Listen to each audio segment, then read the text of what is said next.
अंगूठी चोर तेनालीराम की कहानी। महाराजा कृष्णदेव राय एक कीमती रत्न जड़ित अंगूठी पहना करते थे। जब भी वह दरबार में उपस्थित होते तो अक्सर उनकी नजर अपनी सुंदर अंगूठी पर जाकर टिक जाती थी। राजमहल में आने वाले मेहमानों और मंत्रीगणों से भी वह बार बार अपनी उस अंगूठी का जिक्र किया करते थे। एक बार राजा कृष्णदेव राय उदास होकर अपने सिंहासन पर बैठे थे। तभी तेनालीराम वहां आ पहुंचे। उन्होंने राजा की उदासी का कारण पूछा। तब राजा ने बताया कि उनकी पसंदीदा अंगूठी खो गई है और उन्हें पक्का शक है कि उसे उनके 12 अंगरक्षकों में से किसी एक ने चुराया है। चूंकि राजा कृष्णदेव राय का सुरक्षा घेरा इतना चुस्त होता था कि कोई चोर उचक्का या सामान्य व्यक्ति उनके नजदीक नहीं जा सकता था। तेनालीराम ने तुरंत महाराज से कहा कि मैं अंगूठी चोर को बहुत जल्द पकड़ लूंगा।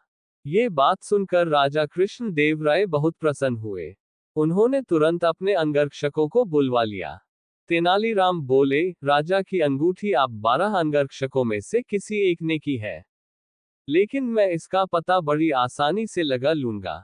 जो सच्चा है उसे डरने की कोई जरूरत नहीं और जो चोर है वह कठोर दंड भोगने के लिए तैयार हो जाए।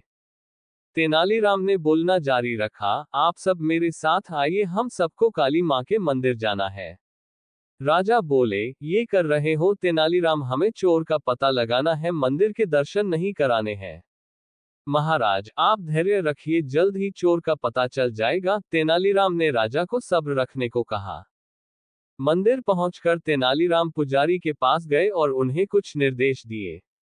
इसके बाद उन्होंने अंगरक्षकों से कहा, आप सबको बारी बारी से मंदिर में जाकर मां काली की मूर्ति के पैर छूने हैं और फौरन बाहर निकल आना है।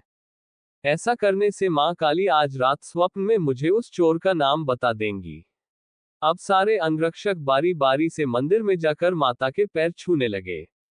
जैसे ही कोई अंगरक्षक पैर छूकर बाहर निकलता, तेनालीराम उसका हाथ सूंघते आर एक कतार में खड़ा कर देते। कुछ ही देर में सभी अंगरक्षक एक कतार में खड़े हो गए। महाराज बोले, चोर का पता तो कल सुबह लगेगा, तब तक इनका क्या किया जाए? नहीं महाराज, चोर का पता तो लग चुका है। 7वें स्थान पर खड़ा अंगरक्षक ही चोर है। ऐसा सुनते ही वह अंगरक्षक भागने लगा, पर वहां मौजूद सिपाहियों ने उसे धर दबोचा और कारागार में डाल दिया। राजा और बाकी सभी लोग आश्चर्यचकित थे कि तेनालीराम ने बिना स्वप्न देखे कैसे पता कर लिया कि चोर वही है। तेनालीराम सबकी जिज्ञासा शांत करते हुए बोले, मैंने पुजारी जी से कहकर काली मां के पैरों पर तेज सुगंधित इत्र छिड़कवा दिया था, जिस कारण जिसने भी मां के पैर छुए उसके हाथ में वही सुगंध आ गई। लेकिन जब मैंने 7वें अंगरक्षक के हाथ महके तो उनमें कोई खुशबू नहीं थी। उसने पकड़े जाने के डर से मां काली की मूर्ति के पैर छुए ही नहीं। इसलिए ये साबित हो गया कि उसी के मन में पाप था और वही चोर है। राजा कृष्णदेव राय एक बार फिर तेनालीराम की बुद्धिमत्ता के कायल हो गए और उन्हें स्वर्ण मुद्राओं से सम्मानित किया।